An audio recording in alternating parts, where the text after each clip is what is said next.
It's with a heavy heart that we're here today, and I wish we weren't. But if these alleged atrocities indeed happened, I'm proud to be here as a representative of the United States in our criminal justice system.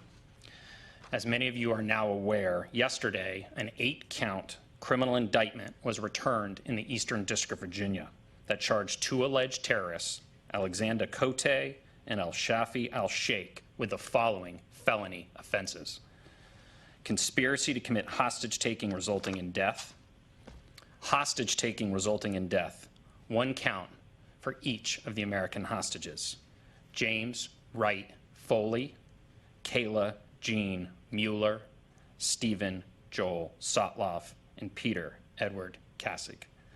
Count 6, conspiracy to murder United States citizens outside of the United States. Count 7, conspiracy to provide material support to terrorists in the form of hostage-taking resulting in death and murder. Count 8, conspiracy to provide material support to a terrorist organization. If convicted, the defendants face a maximum penalty of life in prison for each count of conviction.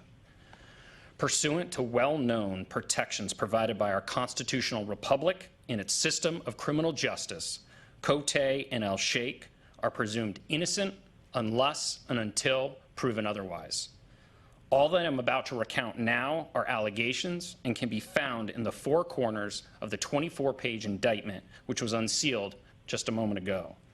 As stated in that charging document, these alleged terrorists both grew up in the United Kingdom, where they became radicalized. Their role within the ISIS terrorist organization was that of being part of a brutal hostage-taking scheme by which American, European, and Asian citizens were taken hostage from approximately 2012 to 2015.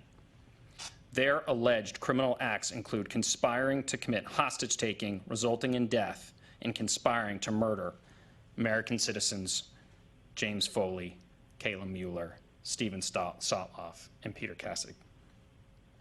As part of the conspiracy, their vicious acts and those of co-conspirators Mohammed Emwazi and CC1 are alleged to include the following: forced witnessing of murders, mock executions, shocks via electric taser, beatings, amongst other brutal acts. Also a well-established principle in American jurisprudence,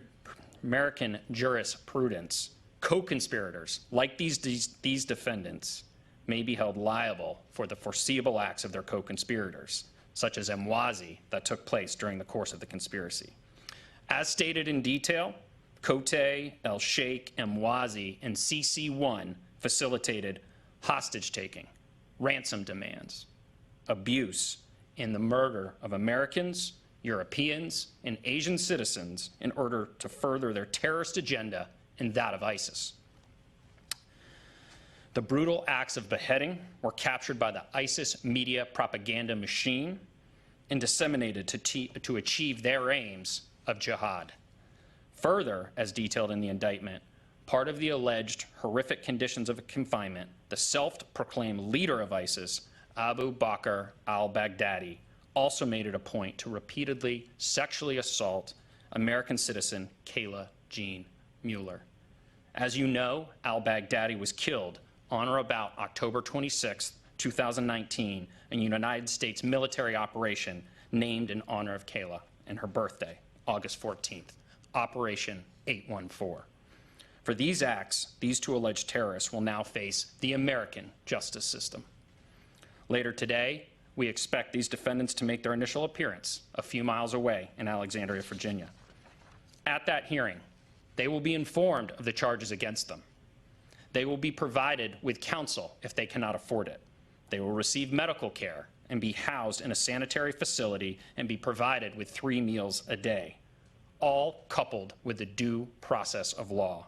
All things denied to James, Kayla, Stephen, and Peter, and the other British and Japanese victims named in the indictment. Like Director Wray, in preparation for today, I reviewed some prose that really captured what today is all about. And I quote, "They should be brought to America to face our justice system, and that is what our children would have wanted. Give them the fair trial that makes our nation great. That would be the best way to honor our children.